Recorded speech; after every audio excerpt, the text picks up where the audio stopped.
যুক্তরাষ্ট্র ও ইসরায়েলের সম্পর্ক দিনকে দিন আরও ঘনিষ্ঠ হয়ে উঠছে। এই বন্ধুত্বপূর্ণ সম্পর্কের প্রেক্ষিতে ফিলিস্তিন ইসরায়েল সংঘাত অনেকটা চোখ বুঝেই ইসরায়েলকে সমর্থন দিয়ে যাচ্ছে যুক্তরাষ্ট্র। শুধু আর্থিক সহায়তা নয়, আধুনিক অস্ত্র ও সামরিক সরঞ্জামও নির্ধারিত সময়েই পৌঁছে যাচ্ছে ইসরায়েলের কাছে। সম্প্রতি যুক্তরাষ্ট্র নতুন এক ধাপে আরও আগ্রাসী রূপে সামনে এসেছে। এবার শুধু অস্ত্র নয়, একসাথে একাধিক বোমাবাহী সামরিক প্লেন পাঠানো হয়েছে ইসরায়েলে।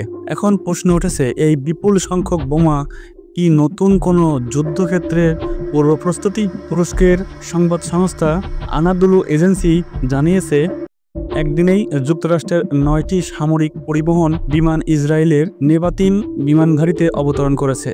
তেল আবিবের কাছাকাছি এই ঘাঁটিতে পৌঁছানো প্রতিটি প্লেনেই ছিল শক্তিশালী বাংকার বাস্টার বোমা এবং অন্যান্য প্রতিরক্ষা সরঞ্জাম।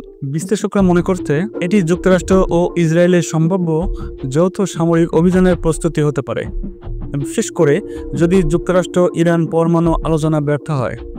এমন পরিস্থিতিতে ইরানের বিরুদ্ধে যৌথ হামলার সম্ভাবনাও উড়িয়ে দিচ্ছে না অনেকে। বাংকার বাস্টার বোমা মূলত ভূগর্ভস্থ সামরিক স্থাপনা ধ্বংসে ব্যবহৃত হয়, আর ইরানের অধিকাংশ পরমাণু স্থাপনায় রয়েছে মাটির নিচে। এই প্রেক্ষিতে অনেকেই মনে করছেন, ইসরায়েলের এই বোমার আগমন আসন্ন এক অভিযানের ইঙ্গিত দিচ্ছে। যদি যুক্তরাষ্ট্র এখনও আনুষ্ঠানিকভাবে এ বিষয়ে কিছুই জানায়নি, তবে আন্তর্জাতিক কূটনৈতিক অঙ্গনে বিষয়টি নিয়ে উদ্বেগ বাড়ছে। বিশ্লেষকদের মতে, এটি শুধু অস্ত্র মজুদের উদ্দেশ্যই নয়, বরং ইরানকে একটা কৌশলগত বার্তাও। যদি আলোচনায় অগ্রগতি না হয়, তাহলে শক্তি প্রয়োগের পথেই যাবে যুক্তরাষ্ট্র। এই ঘটনা এমন সময় ঘটল যখন গোটা মধ্যপ্রাচ্য জুড়ে অস্থিরতা বিরাজ করছে।